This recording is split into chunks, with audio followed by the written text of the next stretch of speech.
Popote pale ulipo rafiki, na ukaribisha katika mafundisho ya Kristo kupitia vipindi vya neema na kweli. Jina langu naitwa Huruma Gadi. Ninafuraha kwamba umeweza kuungana nami kwa mara nyingine tena ili kuweza kusikiliza kile ambacho Bwana wetu Yesu Kristo ametuandalia. Kumbuka tu mafundisho ya Kristo yanakuja kwako kila siku muda na wakati kama huu, yakiwa na lengo la kujenga na kuimarisha imani yako wewe unayenisikiliza, ili uweze kukua na kufika katika cheo cha kimo cha utimilifu wa Kristo. Kwa lugha nyingine, ufike mahali uweze kufikiri kama Kristo, kuzungumza kama Kristo na kutenda kama Kristo. Na rafiki, ni katika kuhakikisha hili linafanyika ndio maana Mungu alimtuma mwanae Yesu Kristo, akaja akaichukua dhambi yako juu ya mwili wake, akaikabili pale msalabani na kuiangamiza, kama tulivyoona katika somo lililopita. Hii ni kazi mojawapo ambayo Yesu Kristo alikuja kuifanya. Na kwa maana hiyo, mimi na wewe ambao imani yetu iko katika Yesu Kristo tumewekwa huru, tumetengwa mbali na dhambi. Ukienda kwenye Zaburi ya 103 anasema kama vile ambavyo mashariki kwa mbali na magharibi, ndivyo ambavyo Mungu ametutenga mbali na dhambi zetu. Swali ni moja tu. Je, hilo ndilo unalolielewa? Na mbili, je, ndio unaloliamini kuhusu Yesu Kristo? Tutaangalia zaidi. Kumbuka tu rafiki, kufikiri kwako kuna mchango moja kwa moja katika kuamini kwako. Ukifikiri vibaya utaamini vibaya, ukifikiri vizuri utaamini vizuri. Hivyo basi fanya maamuzi ya kufikiri vizuri, na kufikiri vizuri na kufikiri kama Kristo. Na ili uweze kufikiri kama Kristo, huna budi kuwa mwanafunzi wa Kristo. Na mwanafunzi wa Kristo anasikiliza na kufuatilia mafundisho ya Kristo kupitia vipindi vya neema na kweli.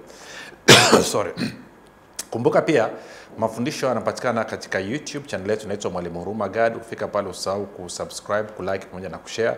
Na kama ungependa kupata mafundisho haya kwa njia ya sauti, basi tunapatikana katika mtandao wa kijamii wa Telegram. Telegram nafanya kazi kama WhatsApp.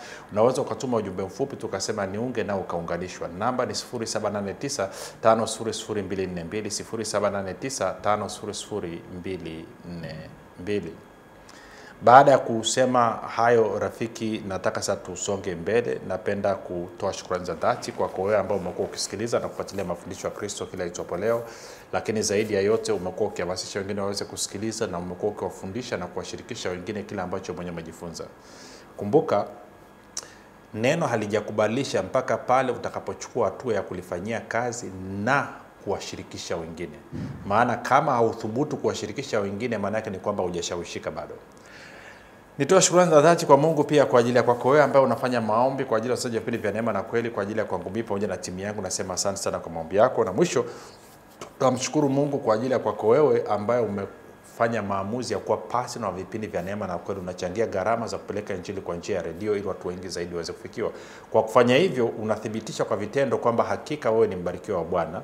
Na kitendo cha wewe kuwa partner maana yake ni kwamba unaachilia imani yako, na imani yako inaingia kazini na kusababisha ufalme wa Mungu ukuhudumie sawa sawa na baraka ya Bwana iliyoko juu ya maisha yako. Lakini zaidi ya yote, neema utoshelevu pia inaachiliwa juu yako, kitu ambacho kinasababisha kwamba uzidi kutajirika katika utajiri wote kama ambavyo nasema, na mazao yako ya haki yaongezeke. Mungu apate sifa, shukrani na utukufu. Na zaidi ya yote, unakuwa umejifunga katika kifungo cha upendo. Kwa hiyo nakupa hongera sana sana.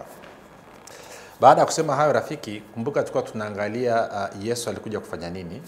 Kumbuka swali letu linasema kumwamini Yesu Kristo maana yake ni. Tulishaona Yesu Kristo ni nani, na tunaangalia sasa hivi kwamba alikuja kufanya nini. Hii ni wiki ya pili, hichi ni kipindi cha 7. Tunamaliza wiki ya 4, sorry, hichi ni kipindi cha 7. Sijui kwa nini wiki ya pili imenikamata sana. Ni wiki ya 4, kipindi cha 7. Kwa hiyo tulikuwa tunaangalia kutokea kwenye Wakorintho wa kwanza mlango wa 15 mstari ule wa kwanza mpaka wa 8, lakini kwenye Matendo ya Mitume 10 mstari ule wa 34 mpaka mstari wa 43. Kwa hiyo tumekwisha kuangalia mambo kadhaa pale kuhusu ambacho mitume walikuwa wanasitiza na kufundisha, na kupitia hayo ambao walihubiri, walifundisha na kusitiza, tunapata nini? Tunapata uelewa wa nini Bwana wetu Yesu Kristo alikuja kufanya. Sasa tulizungumza mambo kadhaa kipindi kilichopita, na kwamba Yesu Kristo, nataka niende kwamba alikufa kwa ajili ya dhambi zetu. Anaposema alikufa kwa ajili ya dhambi zetu, kama tulivyoona kipindi kilichopita, ilikuwa ni ili kukabili dhambi kwa niaba yetu na kuiangamiza na kuiondoa. Ndio maana anasema ondoleo la dhambi. Tumepata ondoleo la dhambi. Hata kwa wale ambao wanakiri imani ya mitume kila siku, kwa mfano iwe ni Lutheran, iwe ni Katoliki, iwe ni Anglikana, Moravia na kadhalika, wanafahamu kabisa kwamba anasema namwamini Roho Mtakatifu, kanisa takatifu la Kristo lililo moja tu, ushirika wa watakatifu, si ndio? Alafu anasema ondoleo la dhambi kufufuliwa kwa mwili na uzima wa milele. Unaona kitu? Kwa hiyo Wakristo wote, uwezo kama Mkristo kama uamini kwenye ondoleo la dhambi. Sasa changamoto moja nataka tuanze mara moja, tuende Mathayo 1 mstari ule wa 21, ambapo Yusufu ametokewa na malaika, alafu anaambiwa asiogope kumchukua Yesu Kristo, amini kumchukua Mariamu mkewe, kwa sababu huyo mtoto ni wa Roho Mtakatifu. Mstari wa 21 anasema, naye atazaa mwana, nawe utamuita jina lake Yesu, maana yeye ndiye atakayewaokoa watu wake kutoka katika dhambi zao. Sasa swali linakuja, na hili swali ambalo nataka wewe ujiulize unanisikiliza, na kama jibu unalo nikupe hongera, na basi hebu uanze kuuliza na wengine, Wakristo wengine. Kama tunasema Yesu amekuja kutuokoa kutoka katika dhambi zetu, inakuwaje basi Wakristo hao kila siku wanaamini maombi yao ya rehema na ya utakaso ndiyo yanawaondoa kwenye dhambi? Kwa lugha nyingine, kwa nini Wakristo wanahangaika na dhambi kila siku? Maana kama umeokolewa na kitu, maana yake uko huru. Sio, unanielewa? Kama umeokolewa kutoka katika kitu, maana yake umetengwa na hicho kitu. Ndio maana ya kuokolewa. Huwezi ukaokolewa alafu ukaachwa umo.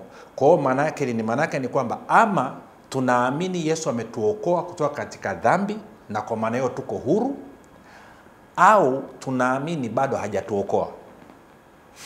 Kwa kipi ni kipi?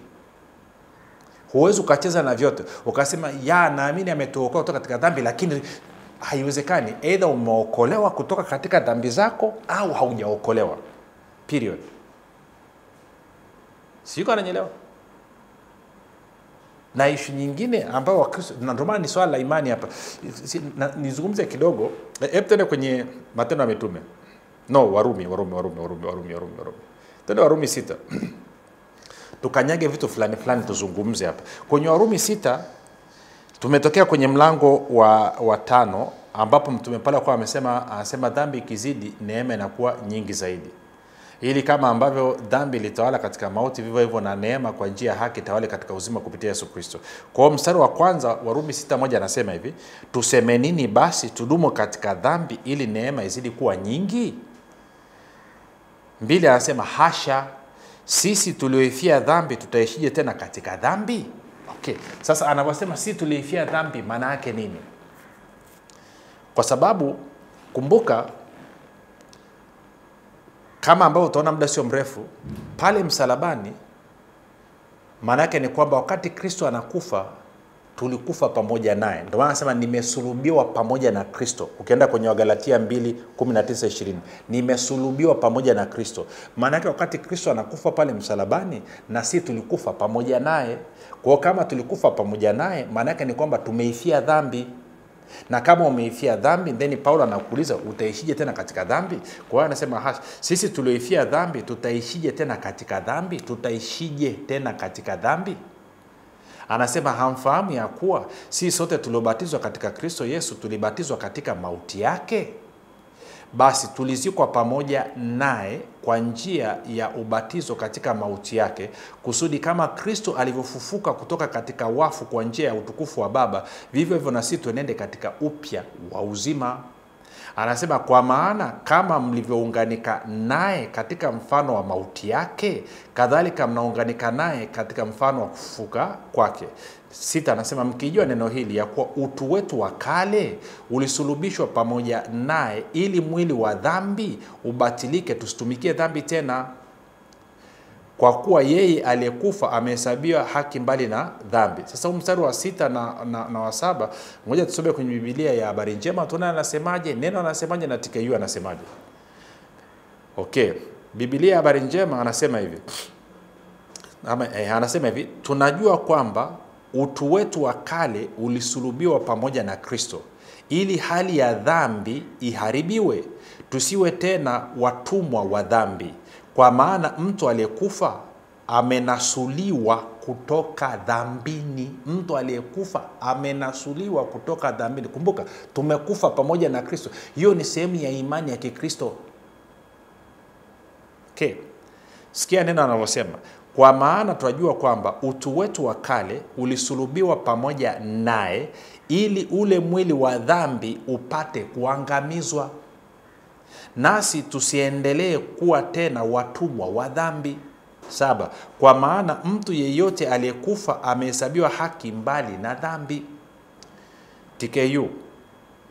Tunajua kuwa utu wetu wa zamani ulikufa msalabani pamoja naye. Hivyo ndivyo maisha ya utumwa tuliokuwa nayo yalivyoangamizwa, ili tusiendelee kuitumikia dhambi tena. Yeyote aliyekufa amewekwa huru kutoka katika nguvu za dhambi. Yeyote aliyekufa amewekwa huru kutoka katika nguvu za dhambi. Sasa nirudi kwa Biblia habari njema. Napenda pale alipokuwa amezungumza ule mstari wa 7. Anasema, kwa maana mtu aliyekufa amenasuliwa kutoka dhambini. Kwa hiyo anasema mimi na wewe tumenasuliwa kutoka dhambini. Sasa swali linakuja, kama tumenasuliwa kutoka dhambini, kama tumefunguliwa na kuwekwa huru kutoka katika nguvu ya dhambi, kwa nini Wakristo bado wanahangaika, wanajiona kuwa ni wenye dhambi, wanajiona kuwa ni wenye hatia kila siku? Kabla ya kulala lazima waungame dhambi zao, wakiamka asubuhi lazima waungame dhambi zao. Kwa nini? Ni kwa sababu hawa Wakristo hawajakubali bado kwamba wamekufa pamoja na Kristo, na kwa maana hiyo wao wameifia dhambi, na kwa maana hiyo kwa kuwa wameifia dhambi wamenasuliwa kutoka dhambini. Hawaamini hilo. Kumbuka, mmeokolewa kwa neema kwa njia ya imani, sio kwa matendo wala juhudi zenu wala matendo mema. Tulishaliona hilo. Shida ndiko iliko hapo rafiki, kwamba hawaamini kwamba wameungana na Kristo, kwamba Kristo alipokufa na wao walikufa, na kwa maana hiyo wakawa wameifia dhambi, na kwa kuwa wameifia dhambi wamenasuliwa kutoka katika dhambi. Hilo waliamini. Hiyo ndo changamoto tunaipitia. Inawezekana na wewe unanisikiza pia uliamini hilo. Sasa anavyosema utu wa kale kwenye ule mstari wa ngapi? Mstari wa 6 anasema hivi, tunajua kwamba utu wetu wa kale. Utu wa kale ni upi? Ni ile asili ya dhambi ya Adamu ambao uliipata kwa kuzaliwa katika mwili. Na asili mpya ni asili ya roho ambayo ni asili ya haki ulioipata kwa kuzaliwa mara ya pili, ama kuzaliwa katika roho. Kwa hiyo unapozaliwa katika mwili unakuwa na asili ya dhambi, unapozaliwa katika roho unakuwa na asili ya haki. Na Biblia inasema wewe sio wa mwilini, wewe ni wa rohoni, Warumi 8:9. Sasa vitu vyote hivi lazima uvipokee kwa imani. Na Wakristo hawataki. Wakienda kujiangalia kwenye kioo, waangalie hicho wanachokiona kwenye kioo ndio halisi, lakini wewe ni roho, una nafsi, unakaa ndani ya mwili, na roho yako haina dhambi, hamna asili ya dhambi. Wewe una asili ya haki, wewe ni mwana wa Mungu, wewe ni mtakatifu, hauna hatia, hauna mawaa wala lawama mbele za Mungu masaa 24. Lakini ili hayo yaweze kuwa halisi, lazima uamini katika hilo. Kama Yesu Kristo hajatuokoa kutoka katika dhambi, maana yake Yesu sio mwokozi wako. Tarudia tena. Nasema kama Yesu Kristo hajakuokoa kutoka katika dhambi, bado unapata shida na dhambi, ni maana yake yeye sio mwokozi wako. Na kama Yesu ni mwokozi wako, unasema kwamba Yesu ameniokoa katika dhambi, basi inawezekana hauamini, unasema tu kama kasuku. Maana ungekuwa unaliamini, ungeanza kusema unajua nini? Mimi nimeifia dhambi, ni hai kwa mambo ya haki, kama alivyosema Mtume Petro katika Petro wa kwanza 2:24. Lakini sio hivyo tu, kwa kuwa nimeifia dhambi, maana yake mimi nimenasuliwa kutoka dhambini. Sasa tuendelee. Inanoga rafiki? Tunaenda mstari wa 8. Anasema, lakini tukiwa tulikufa pamoja na Kristo, tuamini ya kuwa tutaishi pamoja naye. Sasa 7:9 anasema, tukijua ya kuwa Kristo akiisha kufufuka kutoka katika wafu hafi tena, wala mauti haimtawali tena. 10, maana kwa kule kufa kwake aliifia dhambi mara moja tu, lakini kwa kule kuishi kwake amuishia Mungu. 11 anasema vivyo hivyo ninyi nanyi jihesabuni kuwa wafu kwa dhambi na walio hai kwa Mungu katika Kristo Yesu. Sasa tukasome kwa Biblia habari njema neno na TKU, huu mstari wa 11 unasemaje? Kwa sababu kwa Kiingereza anasema likewise reckon yourself, count yourself, consider yourself. Kwa hiyo kwenye Kiswahili anasema hivi, Biblia habari njema, hali kadhalika nanyi lazima, umesikia hiyo, lazima mjione kuwa mmekufa kuhusu dhambi. Anasema ni lazima ujione kuwa wewe umeifia dhambi, umekufa kuhusu dhambi. Lakini mnaoishi katika umoja na Mungu kwa njia ya Yesu Kristo. Okay, labda sieleweki. Rafiki, mimi sijui uko mkoa gani unanisikiliza, lakini kwenye mkoa wote pasipo kujalisha kuna hospitali, na kwenye hospitali kuna kitu wanaita mortuary. Sawa? Sikiliza, zile maiti zilizoko mortuary hazifanyi kitu chochote. Haziwezi kutukana, haziwezi kufanya uzinzi, haziwezi kuiba, haziwezi kusengenya, haziwezi kwenda kwa ganga Kenya. Unajua kwa nini? Kwa sababu zimekufa. Kwa hiyo anasema na wewe ni lazima ujione, ukubali kuwa umekufa, kwamba Kristo alipokufa na wewe ulikufa pamoja naye. Na kwa maana kwa sababu umekufa, maana yake ni kwamba wewe ni maiti inapokuja kwenye swala la dhambi. Wewe ni mfu inapokuja kwenye swala la dhambi. Ndio maana Petro anasema yeye mwenyewe alichukua dhambi zetu juu ya mti, tukiwa wafu kwa mambo ya dhambi tuwe hai kwa mambo ya haki. Kwamba wewe ni mfu inapokuja kwenye swala la dhambi, lakini wewe uhai inapokuja kwenye swala la haki. Anasema ni lazima ujione hivyo. Lazima ujione hivyo. Umesikia? Lazima ujione hivyo. Lazima ujihesabu hivyo, lazima ujichukulie hivyo, lazima ujitazame kwamba ni umeifia dhambi, wewe ni mfu kwa mambo ya dhambi. Inaanza hapo kwanza. Unaweza ukaanza hivyo matukio ya mwili yasibadilike siku hiyo, usijali.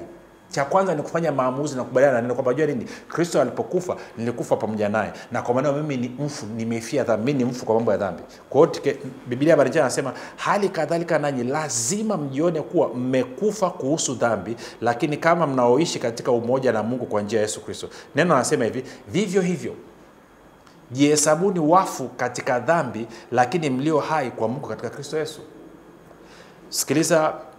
Sikiliza nini TKU anasemaje? TKU anasema hivi, kwa maana hiyo hiyo mnapaswa, umeona hiyo?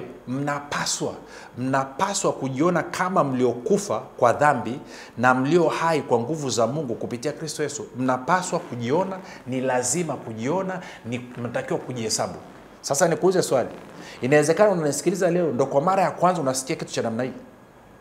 Inawezekana kanisa lilopo hujafundishwa, inawezekana watumishi na wasikiliza hawajakufundisha. Na sishangai kwa sababu kanisa halielewi hili jambo. Kwa hiyo mpaka hapo mimi na wewe tutakapofika mahali tufanye maamuzi na kukubali kwamba unajua nini? Kristo alipokufa na mimi nilikufa pamoja naye, na kwa maana mimi ni mfu kwa mambo ya dhambi, nimeifia dhambi, na kwamba ni hai kwa mambo ya haki. Utaendelea kuhangaika, kuteseka, kujininginiza na dhamiri ya dhambi. Utajiona haufai, utajiona ni mchafu, utajiona ni takataka mbele za Mungu. I don't care who you are.